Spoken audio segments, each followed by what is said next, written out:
Ja, hallo. Heute haben wir unseren nächsten Instagram Live Talk. Today we speak with the collector Mario von Kelterborn.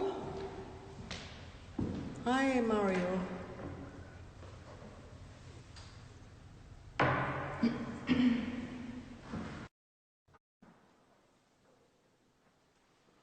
So we're waiting for Mario to come here. Hallo, hi. Funktioniert. Das funktioniert, genau. Wunderbar. Ja. Schön, dich zu sehen. Ganz toll. Ebenso. Hallo Katja. Hi, Mario. We decided that we will speak in English today because I think there will be a lot of people looking from abroad. And Katja will start with a short introduction and then Wonderful. we come back to you. Wonderful.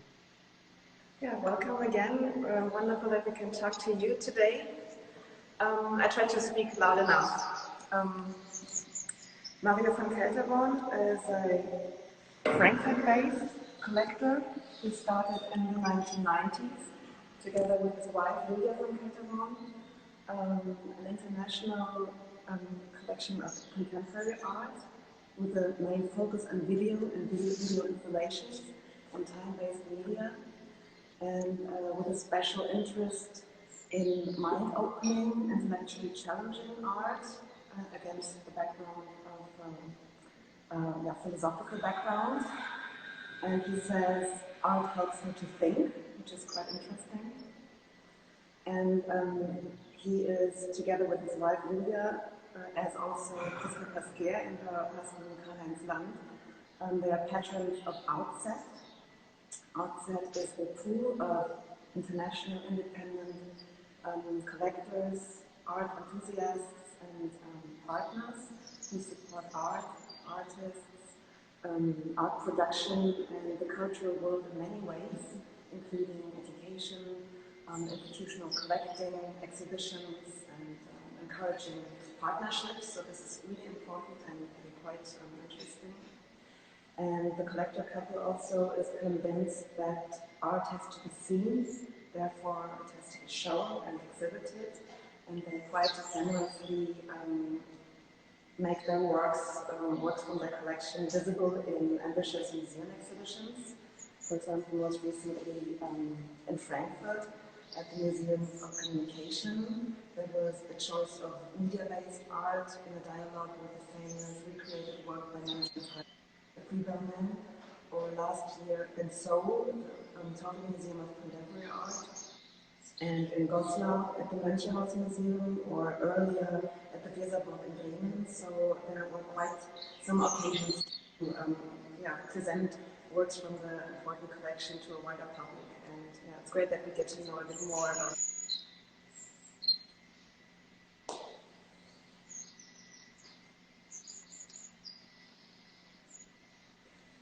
So, Mario, here we are. Nice that you're doing this Instagram talk with us. Mario, how are you? How have you been in this terrible time of the Corona crisis? Well, from our side, I can't really complain. Being home with the family, trying to be a teacher, no traveling, which, as you know, in the art world is quite a save of time. On the other hand, yeah, not to say that we're really missing all a lot, seeing friends, etc. But really, I can't complain. We're all healthy, and we stay at home. My contact, my contact frequency has probably gone down for a few hundred a week down to a few in the family. So, but we're staying positive. Okay, that's great. That's good. How old are your kids? Oh, they're 10 and 14. Okay, so it must be not so easy to keep them at home, or is it working? Well, it's easy to keep them at home. It's not so easy to keep them concentrating on school. Okay. That was a play, football or table tennis, but or reading, but convincing them that they have to be schooled at the moment is a challenging issue. Are they interested in art, or is this something that is disturbing for them in your family? Well, not disturbing at all. Good question. I'm realizing even if they don't show so much interest, especially Yeah. the older one, he Yeah. just he's taking up everything. So when we walk by somewhere in a museum or so, he says, "Oh, I see that before. I seen it there. I remember that name." So he he's not really showing enthusiastic energy about it, but But he it knows seems to about it. me that yes, Okay, great.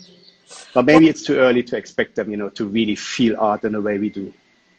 yeah, of course, of course. So I can only tell you with my daughter, she was not so keen about art because it was always mother was going away because she had to go to museums or somewhere. But then at the end now she lives in New York and she's in the film business and you can see every photograph that she has that she saw before. Yeah, In her work. sometimes kids of artists or gallerists, it's so natural for them to grow up with art that they just don't feel the need to find words for this or to express their relationship. So it's just there. That's I think that's a bit like the actual crisis. Things which we have all the time available are just not Yeah. so precious, and you Yeah. just judge them or value them higher the moment they're gone. So maybe as they circumvented with art, for them it's nothing really special, and they don't like these long conversations and talks with people when we are out there somewhere. So they'd rather have a quick look. Have you grown up with art? Was there in your family interest in art? Not at all. Not at all. Not even a trace of it. Okay. So and how did you start to be interested in art? What was your path? Well, actually, my wife Julia brought it into the relationship. She grown up with these situations like whenever they travel, they seen the museums, they going to exhibitions, sometimes to an auction. So she grown up more with art, and well, she introduced that. And then we said once, oh, let's get some art for home. So we called. I'm living in Frankfurt, so we called up the Städel School and asked one of these students if we can just come up and see him in the studio or see her in the studio, and that was our first artist, Anke Röhrscheid. Okay. So we seen her and we bought some works, and that's now over 20 years ago. We are still friends. That's great. So I think this is a very interesting point because I read in one of your interviews, there are a lot of interviews with you in Kunstforum and art newspapers and every list. And one of them you said that at the beginning you were just thinking of decorating your home. And then you started to create a collection. So how this point, what was the tipping point exactly? It's hard to say. I'm grown up as a collector. I was collecting stamps heavily. So really finding out new things about that special part of stamps I collected. I was doing exhibitions with stamps. So I kind of took already that part of art in the earlier days when I was like 14 until I was 18. So kind of creating a collection and putting things together, piling them up, but giving them a meaning, I had that already. With art, I believe it came when we bought the first pieces which seemed to me important. Okay. Like for instance, when we bought one of our video artworks in the collection is a wall piece by Gary Hill, and that was his piece which he shown in 2001 in the Venice Biennial. And we bought this artist proof, so the pieces which he kept for his own kind of collection. Yeah. And there we realized, okay, now we're crossing a border. Now it's really getting important, and now we putting our hands on things which have to be available not only for us, but also to to other people. Katja, as you said, that's really what we believe. Art has to be seen. So maybe that was kind of a turning point, but I think it's more like a process. It's not like a single event. Yeah, and have you been from the beginning on in contact with the art world, with the museums, especially with the curators? So, what are a kind of guidance from them, or did you create your own view immediately? I think that has just developed over the now actually 2 decades. It was a process. So step by step. We learn to know people, then suddenly you talk with the director of a museum or with a curator, you start to learn the language, you start to learn, I would call it, talk about content. Yeah. Instead of, saying, oh, I like this piece. Yeah, well, fine. But what does it mean? You like that piece? What is about that piece? So I think that grown up over time. And as you know from your own, or the two of you from your own art or history and art, it's like over the years, your network is growing and you're like enjoying it even more, spending time even more. So you have a lot of contact with the artists themselves. You consider the artists that you're collecting as friends? You see them privately or you follow them? Más o menos, some of them are friends, really. Yeah. Some of them I have never seen at all. Mm-hmm. So some collectors say they need to know the artist to collect their works. Not for me, It's nice if I meet them, if I like them a lot, of course. Yeah. Then you want to spend more time together and maybe you become friends. But for me, there's no condition like that to decide for an artwork. I'm always thinking what happens in 50 or 100 years' time. The work has to be accepted and understood and well taken, even without knowing me as a collector or without knowing the artist. Yeah. So that's why if it comes by coincidence, I love it, but I don't need it to decide. What I would like to know as well is with your wife, you are both, you have this collection in common.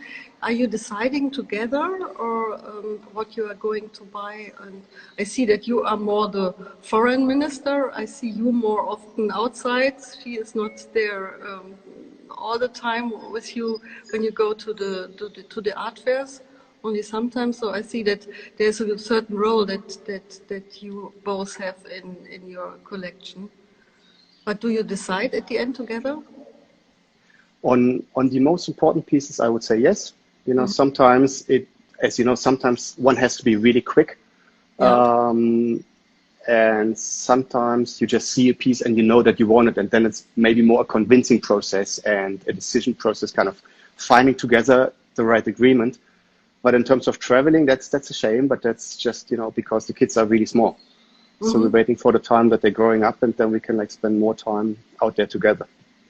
And do you find the works a bit everywhere, like in galleries and on art fairs and exhibitions, or are there occasions that you prefer to others to find, to make a find?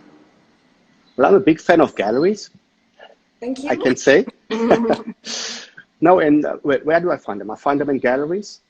I find them through collector friends and curator friends, which know me for a while and they know our profile and they just, call us up or send us an email saying, hey, Mario, I've seen something. Maybe you want to take a look at it. Some of the pieces I just found in Venice on a Venice Biennial. For instance, the one piece of Hito Style or the Richard Moss piece I just found there. Mm-hmm. So. Can you imagine a world without galleries? No. Always, I honestly do believe there's a certain, every part or every person in the art world has his job, say it that way, or his function. And as long as everybody is doing the function in a good way, and really is doing a good job, there's no logic circumventing people. And there's even, I'm always thinking about an exhibition context. Mm-hmm. Now, just a practical point. See it, I'm going to an artist studio, buying the artwork, not getting a bill or an invoice and showing it on the next show. And the gallerist comes up and says, hey, Mario, I never seen that piece. Very interesting that you have that. It's like, I think we should all work together on this part. And for the audience, PRISKA didn't pay me for saying so. Later.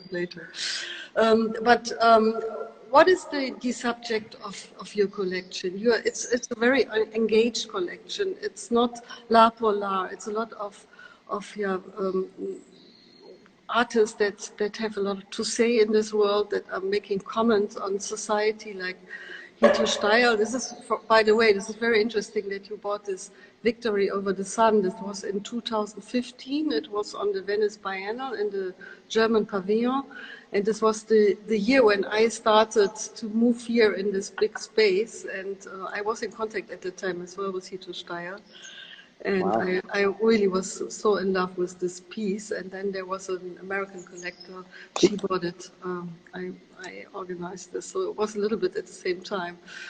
But anyway, what is your perspective on art?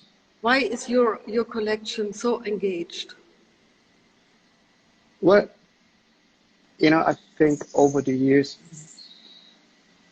well, maybe the direction came just intuitively. It's like, yes, as we said in the very beginning, it was really decorating. But on the other hand, if you decorate also, that does not mean that you cannot really think about the works. So for me, I'd like to think about them. I'd like to see different angles of them. So even if a curator or somebody else tells me the perfect meaning, I do not believe that something like the meaning of an artwork exists. Everybody has his own view on every single artwork. So it's like taking property, not physically, not financially, but intellectually, emotionally. So for us, works which are talking about social themes, which have certain philosophical ideas or bearing them, but also have a certain aesthetic. If this all comes together, we really like the pieces. As you mentioned, Richard Moss, he says beauty is the sharpest tool in the box, and I agree in a way, because if his piece wouldn't be so beautiful in the first hand, nobody would watch it to see what's behind. So this political issue which is behind, you only get if you really jump on the beauty and you get catched by the beauty.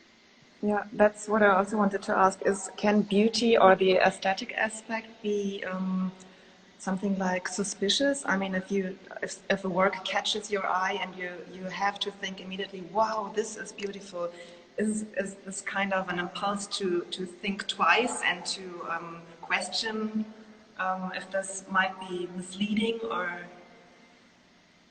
sometimes we like what is familiar to us, or what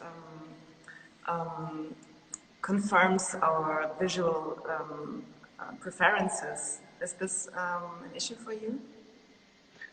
You mean in a way that something is too obvious? And there is this immediate impulse on you, and then after a few moments you realize, wow, this might be too easy to get into it. Is it maybe too soft for your categories? I mean, sometimes when I walk over an art fair, sometimes I realize that I'm drawn to works that catch my eye because they catch my sense of beauty, and then I try to concentrate on looking out for works that I don't understand at first sight, or that maybe repel me at the first moment, because they are more intriguing, more difficult, more of it's like that's like a body of questions, where sometimes maybe yes, sometimes well, first maybe over the years, I think all of us learned watching in a way, learned seeing, because we do that for now over 20 years. So we had that experience seeing something which you immediately like, but then a few weeks later you think, oh, well, it has lost something, so it's not really special anymore. So that happened to me. That's part of the game, I would say. Like, I would really call it sometimes not a mistake, it's too harsh, but let's say it's like a learning curve, like a normal learning curve. If I see sometimes also, because we learned how to look at art, sometimes some meanings are obvious, yes, but then it's up to you, to think, okay, is there more in it? And with most of the works in the collection, I would see more than one point. I see different angles which I like to look at, and I'm sometimes trying to put a different head on. So if I see it as a, I talked to PRISKA about a piece of Terence Simon. It's like a black square thing, and you see an artificial heart. So from a distance, it's beautiful. If you come in closer, it looks like a technical instrument, like an artificial heart. So it's not that beautiful anymore. Mm-hmm. But if you, the one who needs that body part, that's probably the most beautiful thing on earth. So like, if you're trying sometimes to see things from a different angle, and the artwork allows that, that's for me like a nice artwork, which I would love to have in the collection. If that kind of answers that complex question. Yeah, totally. I think it's very, very important as well to see that art is changing the perception, how we see the world. So Yes. you have all these perspectives, these different perspectives that you can look through art on the world, and I think this is something very, very profound as well in your collection. That therefore the artists that you have chosen are very different. And I would like to show a little film of your exhibition in Goslar. Maybe you can tell us a little bit about it while we are looking on it. Yeah, that was a, yeah, there's, oh, okay, turn the sound off. That was a show we did in 2018, March until June. And Bettina Rubeck, who's the director of the Mencha House in Goslar, allowed us to like use the whole museum. So we shown a exhibition which we called Breaking News, which was meant like that in art, it's actually what we talked before about, that in art you're not jumping on the breaking news. In art you're like more looking on the idea behind. You're like really taking a closer look. You're not just flashed by the breaking information.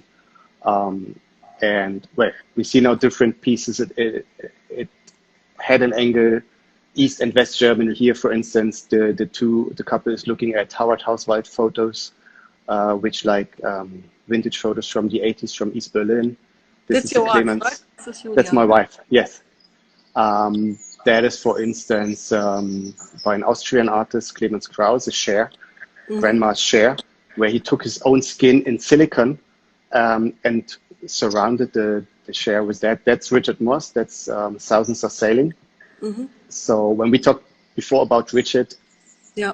we talked about the video installation, the enclave, but Yeah. in addition, he did photos. So we have some accompanying photos in the show. Can you tell us a little bit about this work? I just stopped the film that we have. Well, this is for me, honestly, when I see this first time. Yeah. And when I discussed with Peter Friese, who was, when we did the show in 2014 in the Weserburg, he was the director. We sat together and I said, this piece is going to be one of the major pieces in future decades because it shows the whole refugee crisis. So what you see is a huge refugee camp in the Congo. And even if it looks beautiful, it's like pretty big. It's like altogether like close to 5 meters and over 2 meters high. And if you really go close, you see faces. So you down there on the street, you really see the faces of the people, and it's really touching you.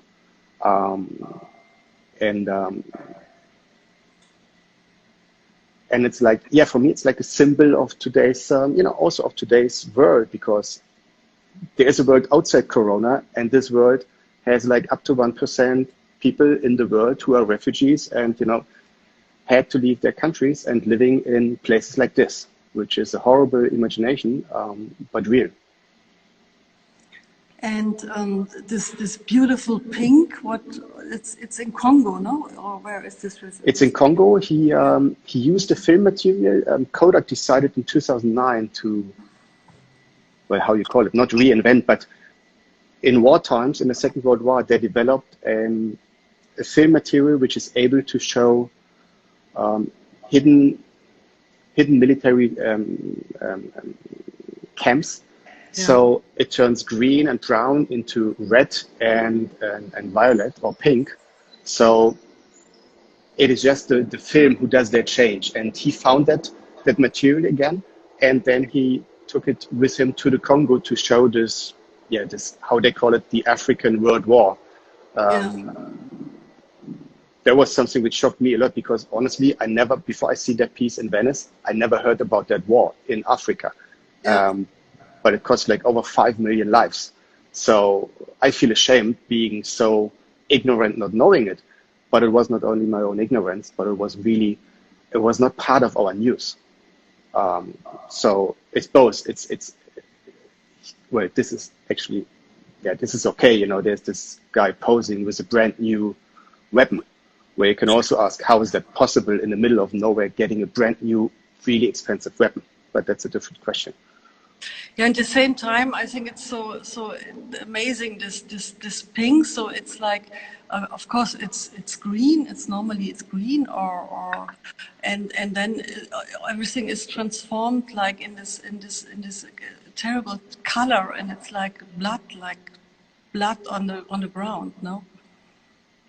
Yes, at the same time, it's really mesmerizing. If you're in front of it, it's just Yeah. so beautiful, and the whole film. I mean, these are just not screenshots, but like the whole film is like I think 37 minutes, and some parts of the film are like really beautiful landscapes. And then a few seconds later, you see a dead body lying on the ground. So like it brings you up and down, and what is fascinating about that installation, it's like a 6-channel installation, let's say on 200 square meters, with a bombastic sound of war. So it really takes you in it. So it's one of these artworks which you cannot leave, how you say, untouched, unimpressed, unshocked, actually.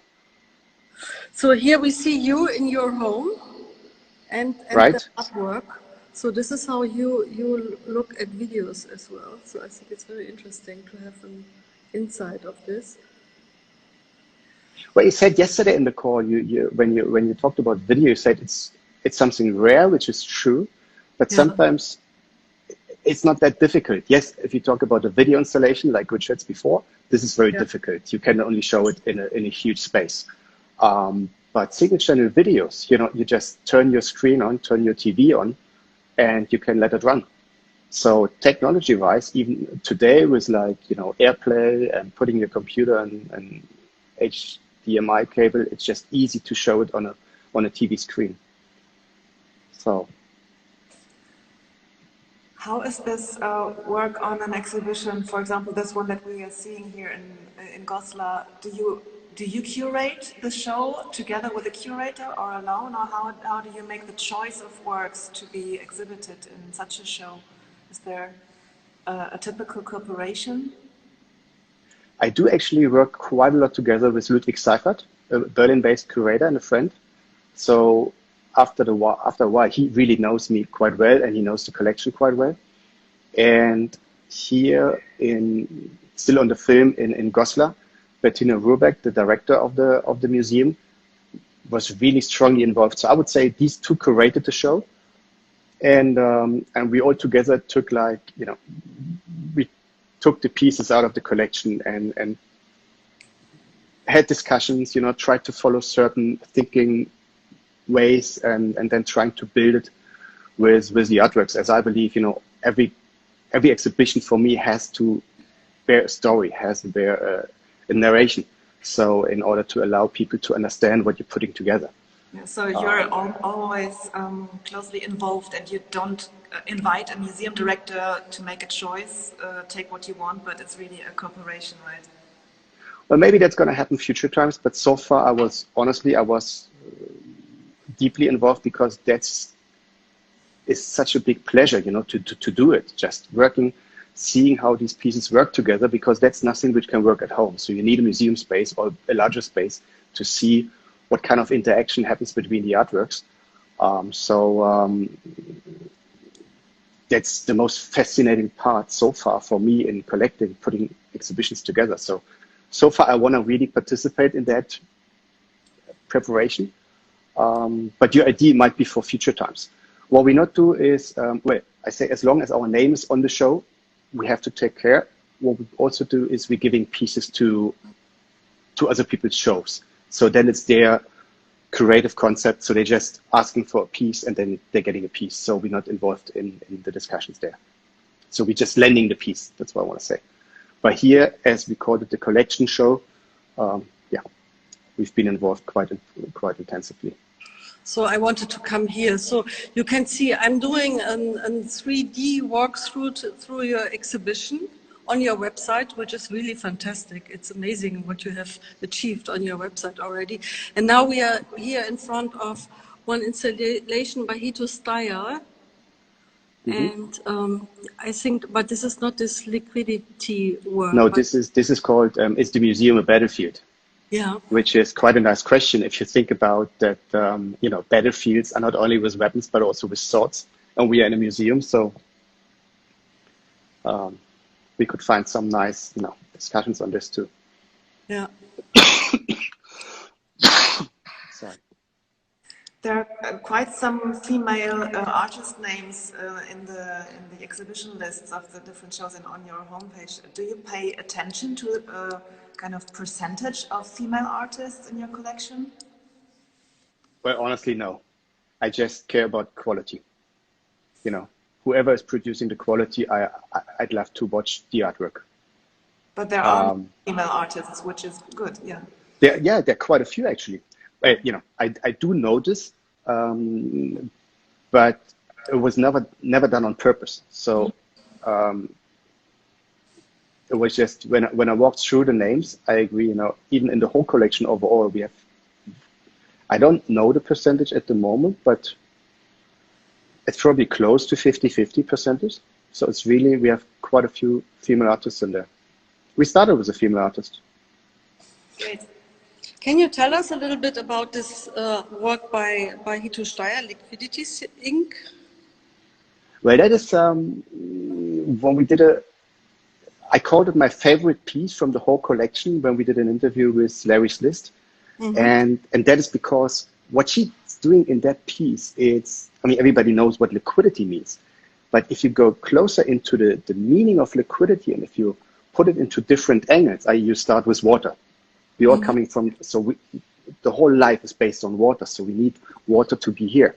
But secondly, we could talk about the blood in our bodies, you know, it has to be liquid, otherwise we have a problem. You can also think about capital markets. That's basically the frame for this work she puts on a financial analyst of former Lehman Brothers, who got laid off in 2008 when the financial crisis started with Lehman Brothers. You were working for Lehman Brothers as well, no? Yeah, I worked for them, but only until '98. So I wasn't. That wasn't me. It wasn't me. Okay. No, I left '98. But he just takes this James Wood as a nucleus to tell the story around this person. And then if you think more about liquidity, it's like financial liquidity means the money flows. There is one person saying, you know, you have to be liquid all the time, which you know at the moment, you know, if you're trying to sell something, some assets and nobody wants to buy it, there's no liquidity, so you have a problem. But then you can think even further. Today with our technology, we're talking about data liquidity. So data's traveling around the globe permanently, you know, close to light speed. You can think about this guy, James Wood, plays this role in Hito's film. He is also a martial arts fighter. So when he gets laid off, he tries his luck in martial arts. So he's not good enough to fight. So he starts to be a commentator. But also there, if you watch these guys fighting, there's a certain flow, you know, there's a certain liquidity. And if you see very good dancers, or even I'm a tennis player, so I know it from tennis. Even if you watch a very good tennis player, there's a certain flow in all these movements. So what I like about the piece, it's doing so many different things. It explains, but it opens your mind for certain issues. She lets Bruce Lee saying in the very beginning, open your mind, be formless, be shapeless, be water, my friend. Now, if you take this, you know, just some interpretations, you know, if you take that phrase, be water, my friend, that's like the basis of the whole mankind, because if we wouldn't have been flexible in the past, we wouldn't be still on the planet. So our ability to cope with the situations out there, being flexible, being liquid enough to find the direction with the smallest resistance, that was just part of surviving. Yeah. Are we flexible enough to cope with the current situation? Yeah. Are we open-minded enough? But even there, you know, even with this virus thing, this virus is traveling at an unbelievable speed. So I think that's why maybe I like liquidity so much. Yet it has certain, you know, the correspondence in terms of Lehman Brothers, but when I seen it the first time, or every time I watch it, I find a new aspect. Um, and she knows so much about how the world is interacting and how the world works, which I'm enjoying a lot. So I think it's always very fascinating to see what she is doing, and I'm very curious to see what will be her next project with this crisis, no? Do you have any yes, contacts with her? I met her last year actually only, Yeah. but she is a very, we know all that she's teaching in Berlin, but on the other hand, she is a shy person in terms of talking about her art. At least to me, I think she just wants to do the artwork and then give it to the public, and then just we live with it, and we're taking our things out. I talked to her about Factory of the Sun, and I said, listen, I like Factory of the Sun so much. That was the piece which you put the invitation on. There was the Venice piece from 2015. But I told her I even like Liquidity Ink even more, and she said, yeah, me too. Well, maybe she was just nice. Yeah, this is the piece, Victory Over the Sun. Yeah. Yeah. But even there, this is also, she talks about, well, most of you won't, in the capital markets world, which is called high frequency trading, which means if two people sending an order to buy an artwork, it might not take the closest direction. It might be a little bit slower.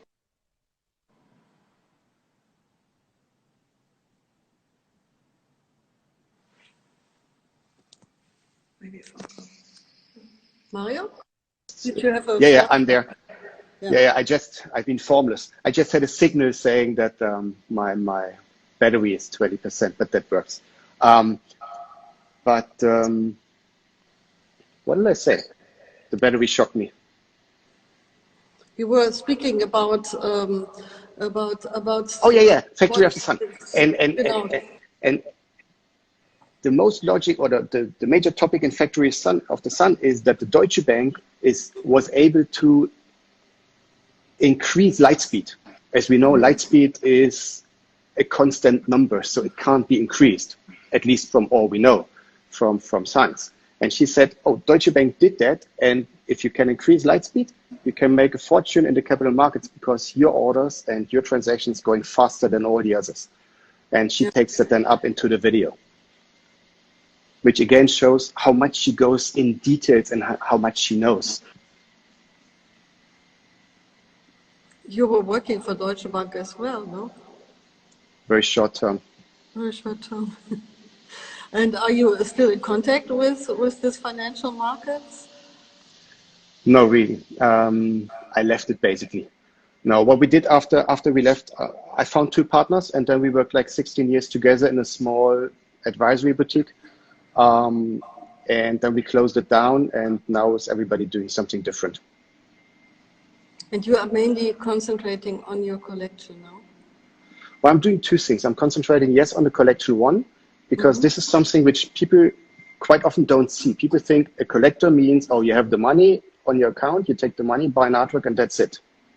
Honestly, that's assuming that you have that certain amount of money on the account, but sometimes an artwork, it's not expensive. It's probably like 2% of the job of a collector. Like the 98% is more like being a groupie of that artist, like being supportive all the time, not only money-wise, but in terms of psychology, in terms of creating a catalog. For instance, for one of my favorite artists, Mariana Vasilevan, we now working for over a year on getting her catalog Resonate done. Going to exhibitions, talking about the artist with curators. So like really being his voice out there. So that's our, and there are much more jobs which a collector is taking over. I think that's really important. So it's like really, the acquisition is just one first step. All the rest comes afterwards and stays on and on and on. It's like being a groupie of not only one Depeche Mode, but like 20 or 30 or 50.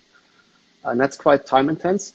And in addition, I'm working with with my friend and also collector Ivo Wessel in Berlin. We're on a social network for art, for the art world, because what we do believe is that connectivity and being closer to each other, providing content, is really, really important to getting more people into the art world.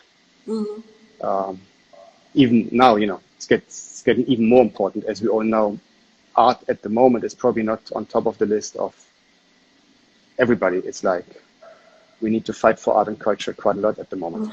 Absolutely. What perspective do you have in regard to this? What do you think? We were speaking about the artists that are very important, maybe especially in these times. Well, for me, I don't know how other people see it, but for me, artists are like, some of the bravest people in the world, because they try to go to areas which are like unknown, like to really terra incognitus. They have an opinion, they think they are creative. And for me, like seeing all these issues, even at the moment with Corona, the answers, all the answers which we need to find, or not we, but the guys or the ladies who make the decisions, like the governments, they need to come up with very new ideas. So they need a certain creativity. And somewhere this creativity needs to come from. And I think culture and art especially is a huge part of that creativity. So I can't really imagine how it could work without them. We were just hearing that there was a politician in Berlin. He was speaking about that hopefully after the Corona crisis, there will not only be musicals and blockbusters to be seen. So it's a little bit the danger as well, the disappearance of all the little galleries and all the culture that is around us, even the little shops and little book stores and things like that. I see a big danger, yes. And on the other hand, we can imagine, take this crisis, imagine if we talk about like pop songs or film. I cannot imagine having Justin Timberlake, singing about Corona. Yeah. So, it's maybe it's not his job. I don't know what his job is, but I would not expect him to work on this crisis as a major impact on our daily life. But I would expect that artists are doing so, that artists taking that topic up, or have done that even before, and will come up now, and we will realize, oh, this artist was talking about that situation years ago. So even I see it more in the art world. There were so many topics like climate change that gave us the feeling we cannot go on like this. Something has to change, and we have to change. So we discovered again how many of the artists that we have been showing were already on issues that are super connected to the current situation. Not because they knew before, but because it's quite of a natural development, it seems like. Well, this is also what you're saying. I believe that people won't change quickly. Or what I do believe is that some people find good solutions for the future. For instance, if you have seen the usage of energy by mankind increased dramatically the moment when we found out that oil is a perfect power supplier. So people didn't decrease their usage of power, they increased it dramatically, but just because technology changed. So I expect creativity to be the major the driver of that development. And there is no chance that we can reach all this without art and culture. Absolutely. I'm just going around here in the gallery because I see there's a friend of mine from New York looking, and they were never here in the gallery. So, for example, this is a work by Charlotte Tribus, one artist, and so this is a reaction on these plants are reacting, and you see on the surface how they are reacting. So it's a very sensitive work. Mm-hmm.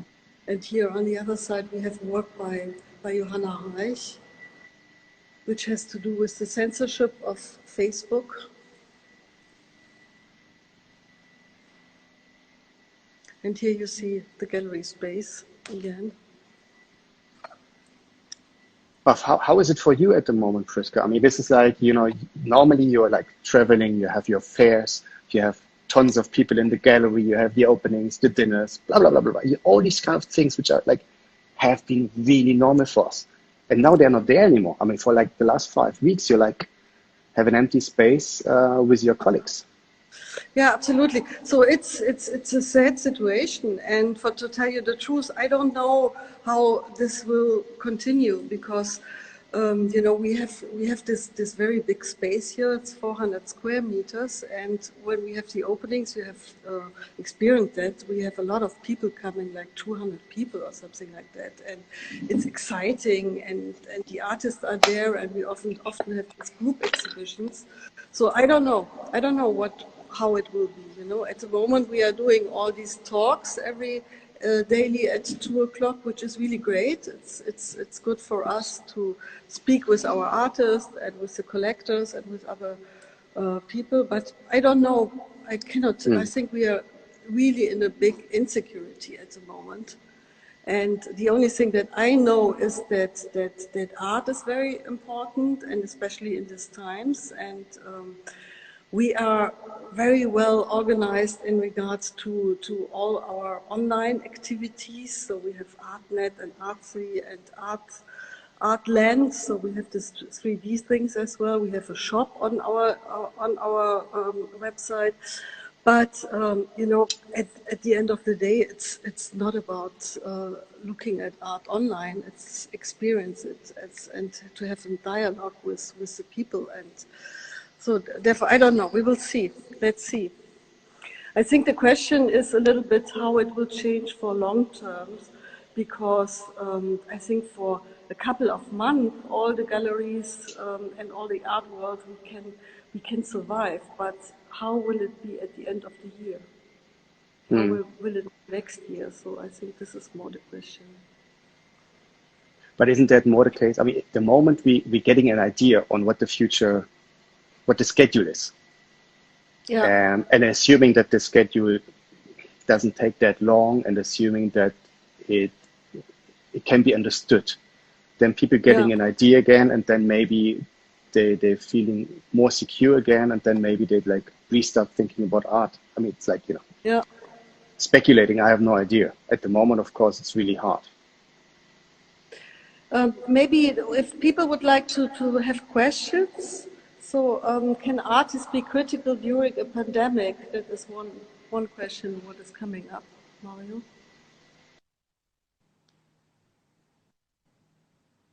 Oops. Just thinking if I understand that right. Critical means do they have a problem surviving, or critical in terms of being there. If I take it as the later one, for me they're like in a major important part of society, so I can't think without them. So that's why it's up to us, to support the ones who have a problem at the moment.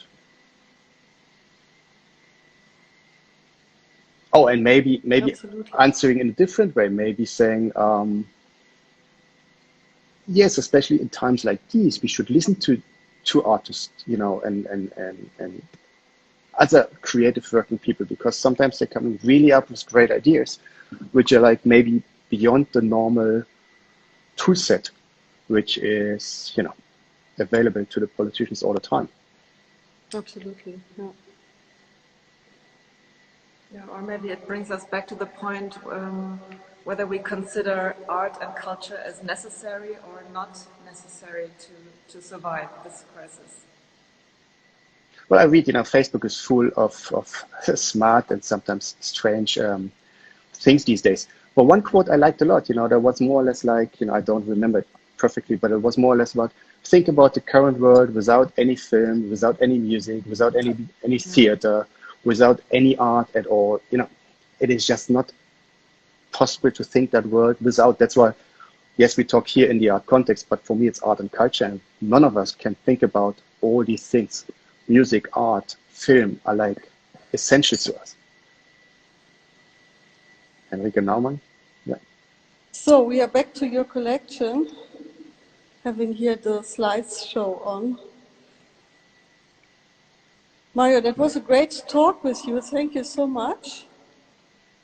Well, And thank you so much that you do these things these days. yeah, no, it's really a great pleasure. And yeah, I hope we see soon. This is a word that I like very much as well. Well, this is actually in our living room. So It's we like hope. huge. Okay, I can imagine. And yeah, I hope that we see soon an exhibition of your wonderful collection again, and that we meet in a museum or in a space, and that we have a dialogue about it. And yeah, keep well in these times, and say hello to your kids and your wife. And thank you I so much will. for being with us here. Well, thanks so much for having me, and stay positive and safe, and hope we all see each other soon. Thank you. Thank you. Bye bye. Bye. Bye.